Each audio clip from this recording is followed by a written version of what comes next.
रतनपुर का गांव खेती के लिए बहुत मशहूर था। उस गांव में ज्यादा लोग खेती बाड़ी करते हुए जिंदगी गुजारते थे। कुछ लोग सब्जी उगाते थे, कुछ लोग अनाज, तो कुछ लोग घने, ऐसे कई तरीके की खेती करते थे। उस गांव का युवक तो नजदीक के शहर में पढ़ते थे। एक बार असेंबली का चुनाव आया था। नेता लोग उस गांव में आकर किसानों को उनको ही वोट डालने के लिए पूछ रहे थे। सारे किसान उनका वोट हरिनारायण को ही डालने के लिए तय कर लिए थे। हरिनारायण उस गांव को आया और लोगों से मिलकर वोट डालने के लिए पूछ रहा था। उस दिन उस मीटिंग में हरिनारायण लोगों से, आप सब लोग मुझे वोट डालकर मुझे जिताकर एमएलए बनाएंगे तो किसानों की फसल को ज्यादा भाव और ज्यादा फायदा लाता हूँ। आपकी गांव को जो भी समस्या आएगा तो मैं खुद आकर परिष्कार करता हूँ। दया करके मुझे ही वोट दीजिए। तब सब लोग, ठीक है हरिनारायण जी, आपको ही वोट डालते हैं, कहकर नारा किए। हम सब आपको ही वोट डालकर आपको ही जिताएंगे, आपके ऊपर हमें विश्वास है।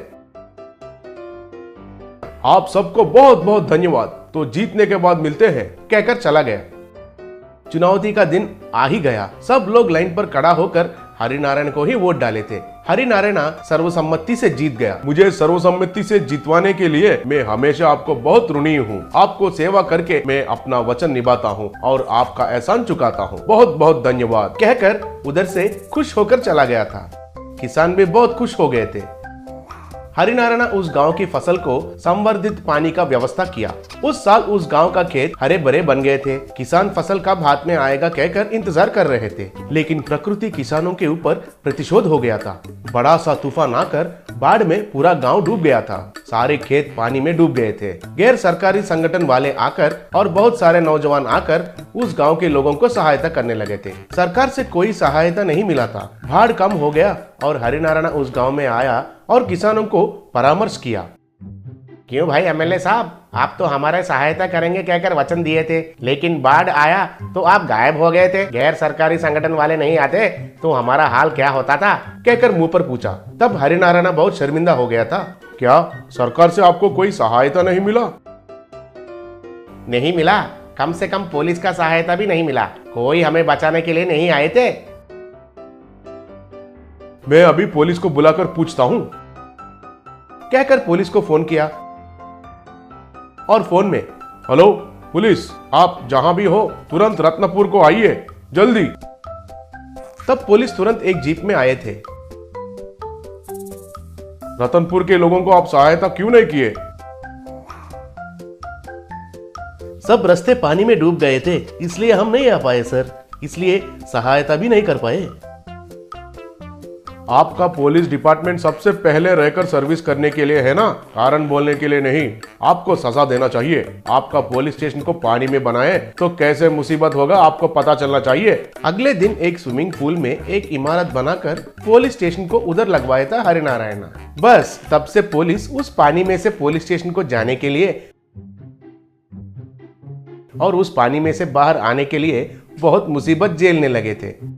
तब गांव वाले उनको देखकर, इन पुलिस को तो अच्छा सजा दिया है हरिनारायण जी ने। तब पुलिस गांव वाले के पास आकर, सारे गांव वालों से हम माफी चाहते हैं, पानी में से स्टेशन को आने जाने में बहुत मुश्किल हो रहा है, कृपया करके हमको माफ करके एमएलए साहब से बात करके हमें इस सजा से मुक्ति दिला दीजिए, कहकर प्रार्थना किया।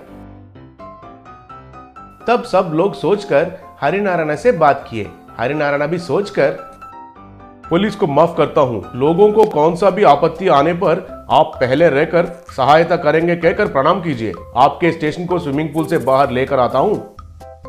अब से हम लोगों की समस्या को नजरअंदाज नहीं करेंगे, हम अपने जान को भी परवाह नहीं करेंगे और लोगों की सेवा करेंगे, कहकर सब पुलिस लोग वादा किए। तब सब लोग खुश हो गए। शोलापुर टाउन में वो एक बड़ा कॉलोनी है, उसका नाम हाईटेक कॉलोनी है। उस कॉलोनी में सभी फैसिलिटीज है, स्कूल्स, लाइब्रेरी, हॉस्पिटल, सुपरमार्केट्स और सब कुछ है। उस सुंदर सा कॉलोनी में सभी एम्प्लॉयज और रिटायर्ड हुए बुजुर्ग बहुत ही कंफर्टेबल से जी रहे थे। इतने में कोरोना के वजह से गवर्नमेंट ने लॉकडाउन घोषित किया। एक दिन कॉलोनी के सेक्रेटरी प्रशांत और प्रेसिडेंट प्रदीप कॉलोनी के सभी रेजिडेंट से समावेश हुए। देश में कोरोना का व्याप्त को रोकने के लिए गवर्नमेंट ने लॉकडाउन घोषित किया। इसीलिए हमारे कॉलोनी से कोई भी बाहर नहीं निकले और बाहर के लोग अंदर ना आए। हमारा लक्ष्य है कि सभी सदुपाय हमारे कॉलोनी में है, हमें बाहर जाने की अवसर नहीं है। रूल हम सब निभाएंगे। हमारे कॉलोनी के लोगों को हम कोरोना से बचाएंगे। हम सब मास्क पहनेंगे और सैनिटाइजर भी यूज करेंगे, कहकर वहाँ से चले गए। तब से सब लोग मास्क पहन के घरों में ही रह रहे हैं। सब्जियाँ, दूध आदि सभी नित्यावसर वस्तुएं सबके घर को सप्लाई हो रहे थे। कॉलोनी में लोगों की संचार न होने के वजह से सूना सूना लग रहा था। सब अपने अपने घरों में ही रह रहे थे, कोई भी बाहर नहीं निकल रहे थे। ऐसा कुछ दिन बीतने के बाद गवर्नमेंट ने कुछ शर्त के साथ लॉकडाउन को निकाल दिया। फिर सब लोग मास्क पहन के घर से निकलने लगे, लेकिन सोशल डिस्टेंसिंग को फॉलो करते हुए दूर दूर से एक दूसरे के साथ बातचीत कर रहे थे। इतने दिन घर में रह रहे के कष्ट हुआ। ये महामारी का नाश कब होगा ये समझ में नहीं आ रहा है। ये सुन के प्रशांत ने कहा, हाँ आपने सच कहा। घर में रह रहे के डिप्रेशन आने जैसा है। सभी फैसिलिटीज रहने के बावजूद हमको पिक्चर देखने की कमी है। अब गवर्नमेंट ने थिएटर को भी बंद कर दिया। अब हम पिक्चर कैसे देख सकते हैं? अगर हम पिक्चर देखेंगे तो हमारा डिप्रेशन कम हो जाएगा। हाँ, मुझे एक उपाय सूझ रहा है। अगर आप सबको पसंद आए तो उसे अमल करेंगे। तब प्रदीप ये सुन के, पहले वो उपाय क्या है बताइए। इसमें कहने की क्या बात है? अगर हम हमारे कॉलोनी में एक थिएटर बनाएंगे तो हमको कहीं भी कॉलोनी से बाहर जाने की जरूरत नहीं पड़ेगी। कैसा है मेरा प्लान? आपका प्लान बहुत अच्छा है।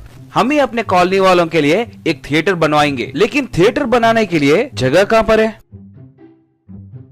ये सुन के प्रशांत ने कहा, हमारे कॉलोनी में ही एक जगह ढूंढेंगे। कह के प्रशांत और उसके दोस्त मिलके जगह ढूंढते हुए पूरा कॉलोनी घूमे, परंतु कहीं भी जगह नहीं मिला। सब मिलके प्रदीप के पास आकर, हमने कॉलोनी में जगह के लिए ढूंढा, लेकिन हमें कहीं भी जगह नहीं मिला। सभी बच्चे और बूढ़े सिनेमा न देखने की वजह से बहुत बोर हो रहे हैं। अब हम क्या करें?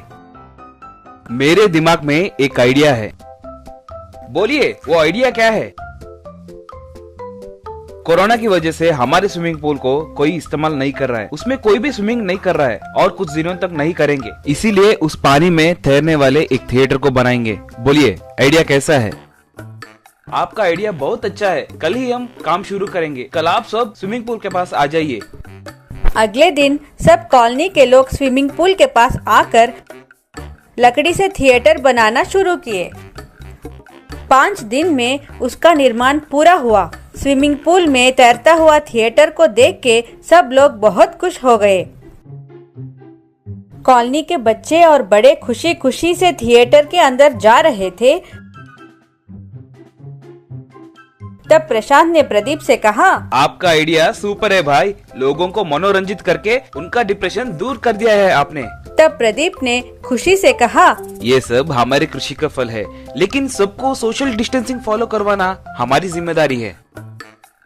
जरूर भाई, इसकी जिम्मेदारी हम लेकर सबको सोशल डिस्टेंसिंग फॉलो करवा के पिक्चर दिखाएंगे।